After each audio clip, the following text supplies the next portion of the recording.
Okay, could you tell me your name? Yes, it's Tanya Reardon. Right, Tanya. What was your role during the virtual exchange you were involved in? So I run the PGCE, the Postgraduate Certificate of Education, for trainee teachers of languages in the UK. And my role was to lead my group, 25 to 30 students, in finding out about virtual exchanges. Okay, and why did you take part in this eLive exchange? Because I really wanted my trainee teachers to know the theory behind virtual exchanges, but also the practice, how they might get in touch with a school, how they might create tasks and lesson plans that later on, when they become teachers, they could actually do with a class of theirs and a class abroad. And what were your expectations? I expect a fair number of my students to actually be involved in virtual exchanges later. So my expectations during my course is that my students really have a good understanding of what a virtual exchange is and how they might use that to improve their own teaching and that of their students' learning. Okay. And you mentioned lesson plans. Why did you choose such tasks, the outcomes? The lesson plans, because I thought if they create lesson plans with their partners abroad, if they do that together, then they've got a ready-made task to go for when they have identified a class of their own once they're teachers. And also they've made a contact with a student teacher abroad that they could then get in touch with. But it really started before that. So when I was looking at the modules, I was thinking, which theoretical modules do I want them using that's really going to help them to understand the purpose, the rationale of a virtual exchange? And we started with intercultural understanding. If they understand that purpose of an intercultural exchange, then they would be more likely to want to be involved in that. And then thinking about motivation and engagement, those were two other modules that I wanted them to use, because I really wanted them thinking about their own students' learning and what was really going to motivate and engage their students to use the language more productively and spontaneously.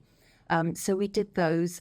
And then I also wanted them to become competent with digital technologies. So I chose that as the final module so that that gave them the basis for understanding how a virtual exchange worked. Okay, and by going through all that, what do you think that is the added value to these students? So an added value is that they're working with students from another country in both languages. So they're using English, but they're using Spanish, for example, or French. And that is their second teaching language. So it also helps them to develop their language skills, as well as all the understanding about a virtual exchange. Okay, and what is the added value to the teacher? So to me, as a trainee teacher, it's giving my students that language as a boost. So when their language becomes stronger from having exchanged and connected with students abroad, they'll be able to teach that language even better in a school. But also that possibility for me of knowing that they're taking this whole project away into schools with them. And that helps to support languages in our schools and in our city. Okay, and what are the challenges that you faced, and how did you overcome them? There were challenges.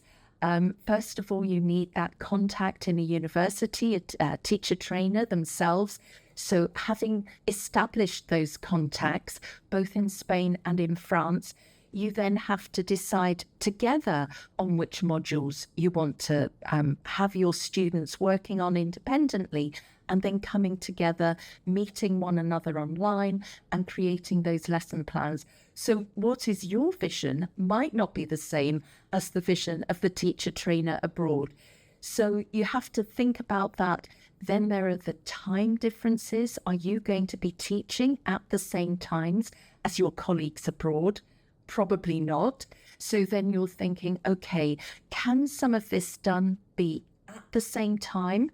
And when's that going to happen? What time of year? So my modules might not be happening at the same time as year as my colleagues abroad. But then could some of these modules be happening out of sync, but also in a time period when the students can meet one another online outside of classes? But all of those things are challenges that need to be overcome, need to be discussed and negotiated with partners abroad. Okay. And what was your experience regarding the assistance given by the eLife members? Oh, there's so much assistance. So things like having been invited to webinars, having been invited to the conferences, has given me the confidence because I've seen other people experiencing it.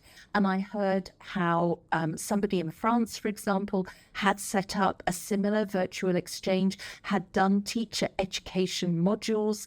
And so I thought about which ones I could take from there and what their experiences had been. And then when I wanted to set this up, people like Begonia and Barry were ready to zoom in and talk to my students about how the exchanges would work, which then gave me the confidence to run that the following year. They also provided me with contacts of other teacher trainers who might be willing to do the project. There's been support online as well for finding out on the eLife project website, for finding out how the project works, how the digital side of it works, which I have to admit I'm not very good at. So I've really needed that support online. Okay. And what about tips? Do you have any practical tips to offer? I think my main tip is that you need to be flexible. So you really do need to have those negotiation, those discussions. And then if it's not going to work the way that you wanted it to work, you just share ideas and you then think, okay, so I can't have 4 modules, I'll have 2. Okay, our students can't meet 4 or 5 times, they'll meet once or twice. Okay, maybe our students don't like working one-to-one because that's a bit scary. Let's put them into groups. So as things have evolved, I've just learned to be more flexible and to run with the program that my colleagues will want to have and to share my ideas and to make a program work between you. So don't go with your first vision of it. Keep thinking, keep evolving, and work with what works for both parties. Okay. Any final words? The last piece of... Just that it's really worthwhile. So my students last year are now in their schools. I'm going to be contacting them in February to find out if they've contacted their colleagues now abroad to see if it might be possible to set up an exchange. And this year, I'm so excited to be starting back on the project with a new set of student teachers. Well, thank you very much. Thank you.